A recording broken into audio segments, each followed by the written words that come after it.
నూతన సంవత్సరం వేడుకల్లో భాగంగా గ్రేటర్ హైదరాబాద్ పరిధిలో ఆదివారం రాత్రి 9 గంటల నుంచి డ్రంక్ అండ్ డ్రైవ్ చెకింగ్లు చేశాయి. సిటీ పరిధిలోని పబ్స్లు, బార్లు, రెస్టారెంట్స్ వద్ద పోలీసులు పటిష్ట నిఘా పెట్టారు. బేగంపేట లంగర్ హౌస్ ఫ్లైఓవర్ మినహా కమిషనరేట్లోని అన్ని ఫ్లైఓవర్లు, అండర్ పాస్ బ్రిడ్జిలను మూసివేశారు. 59 ట్రాఫిక్ పిఎస్ఎల్లతో మొత్తం 260 చెక్అవుట్ పాయింట్ల వద్ద ముమ్మార తనిఖీలు చేశారు. టీ-న్యాప్ పోలీసులు డ్రగ్స్ డికేటర్లతో తనిఖీలు నిర్వహించారు.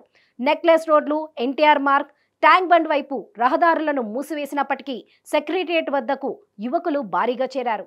అయితే నూతన సంవత్సర వేడుకల్లో భాగంగా డ్రగ్స్ టెస్ట్లో భారీగా కేసులు నమోదయ్యాయి.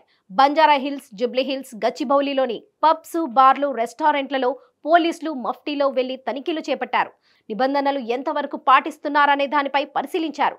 గంజాయి, డ్రగ్స్ వంటి మాదక ద్రవ్యాలు వినియోగిస్తున్న వారి కోసం సర్చ్ చేశారు.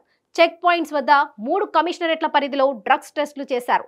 దీంతో రాత్రి 11 గంటల 30 నిమిషాల వ్యవధిలోనే, అంటే కేవలం 2.5 గంటల్లోనే మొత్తం 1060 కేసులు నమోదు చేశారు.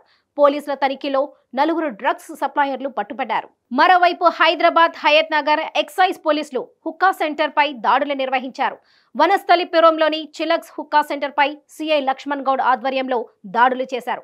ఈ దాడుల్లో 8 మందిని అదుపులోకి తీసుకున్నారు. న్యూ ఇయర్ వేడుకల నేపథ్యంలో హుక్కా సెంటర్ల ముసుగులో యువత గంజాయి తాగుతున్నారు. యువకులపై కేసు నమోదు చేసి దర్యాప్తు చేస్తున్నారు పోలీసులు.